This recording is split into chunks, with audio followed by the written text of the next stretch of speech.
I was born and raised in a small town in the Midwest by the name of Waurika, Oklahoma.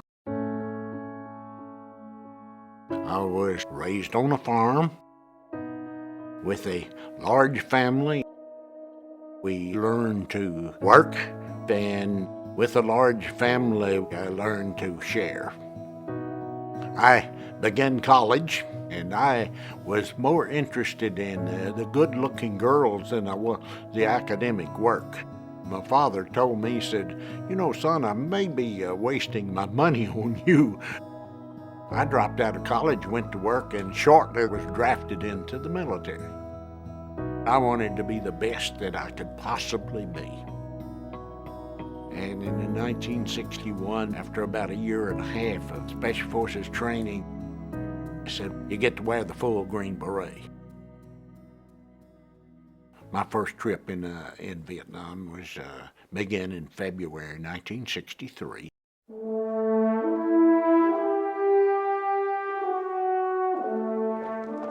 We were advisors training the civilian forces to protect their own villages.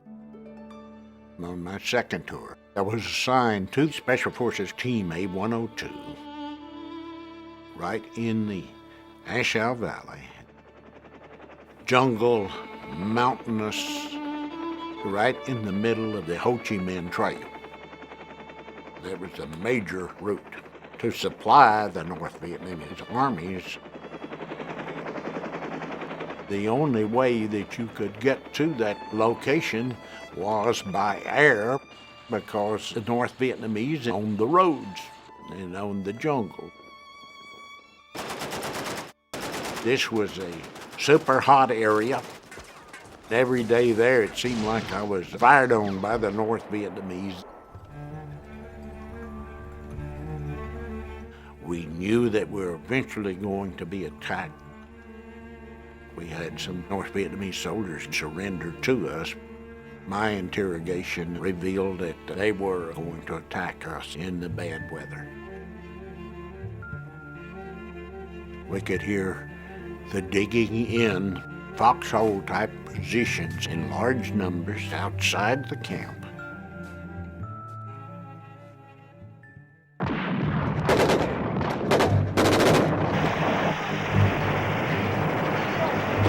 On 9 March 1966, the battle began. There would be a heavy barrage of artillery fire placed on the camp. The North Vietnamese would assemble, and you would hear the soldiers chanting and so forth, and then a mass assault.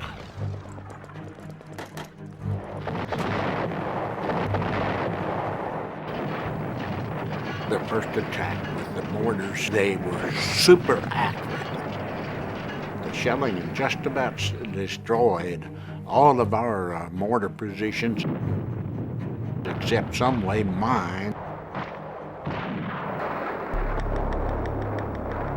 We were blown from our mortar pit on 3 different occasions. Unfortunately, a mortar crew was killed. I had to find other indigenous personnel to help me continue firing the mortar. Early in the battle, Master Sergeant Gibson, our team sergeant, was hit bad. Exposing himself to enemy fire, Sergeant First Class Benny Adkins carried his comrade to the landing strip beyond the wall of the compound. We put him into the little fixed-wing aircraft, and at this time, we were not only being fired on by the North Vietnamese outside of the camp, but like I said, our 141 company inside the camp decided to fight with the North Vietnamese.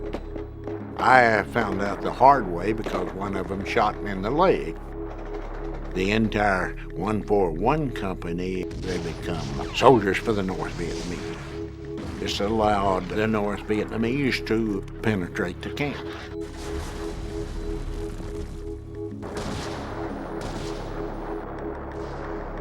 Throughout the first day of the fight, Adkins proved indispensable, retrieving ammunition that had been airdropped outside the camp and maneuvering to aid fellow soldiers. After a second night of shelling, with the enemy breaching the south and east walls, Sergeant Atkins played a pivotal role in stopping the onslaught. From my firing position, I had access to one of the main attack areas. The North Vietnamese wanted to engage in a little hand grenade fighting. They got one into the mortar pit with us, and one of the indigenous mortar crews with me tried to play soccer with it. He lost a leg, and I received some heavy shrapnel. Then one come in, and I was able to catch this grenade in the air. I sent it right back from where it come from. Since I was a high school catcher, see, that did help out a little, yes.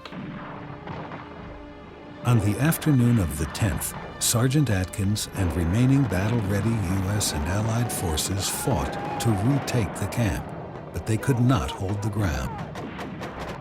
Having suffered serious losses and with no hope of reinforcements, it was clear that they might not survive through the night. We were ordered to evacuate the camp after a 38-hour battle. We were greatly outnumbered by a superior force with superior arms and ammunition. We had made up our mind that we were not going to be taken as prisoners alive. They come in with 18 helicopters, only 8 of them were able to get on the ground. The other 10 were destroyed. We went back into the compound to get the Special Forces soldier that was severely wounded.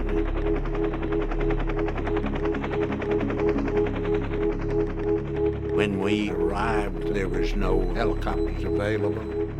We have no choice but to take him into the jungle with us.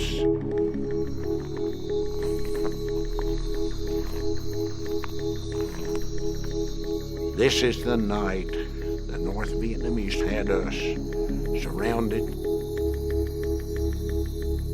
We started hearing a noise, and this is the night that the tiger surrounded us. Could smell the blood on us, and the North Vietnamese soldiers that had us surrounded was more afraid of the tiger than they were us. They backed off. The jungle become our ally.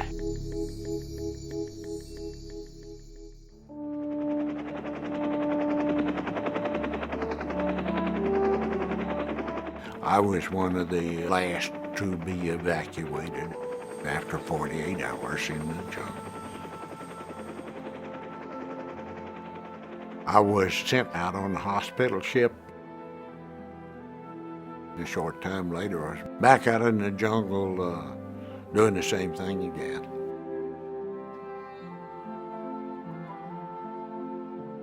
I was awarded a Distinguished Service Cross, which I wore with pride for 48 years.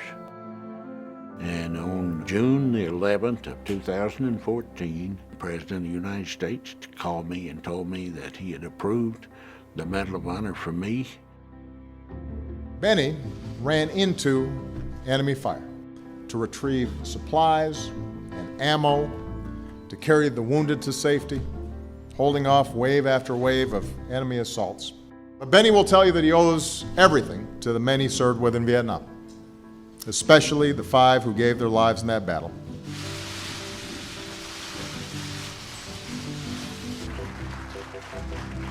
What I did is not heroic. I was just an average soldier. That was my job. I try to tell the young folks, whatever you want to do, be the best that you can be at it. I hope that no one else has to experience this. It is a form of hell. The medal that I wear is not for me, but it's for those other 16 Special Forces soldiers, with special emphasis to the 5 that paid the ultimate price. They deserve this around my neck rather than me.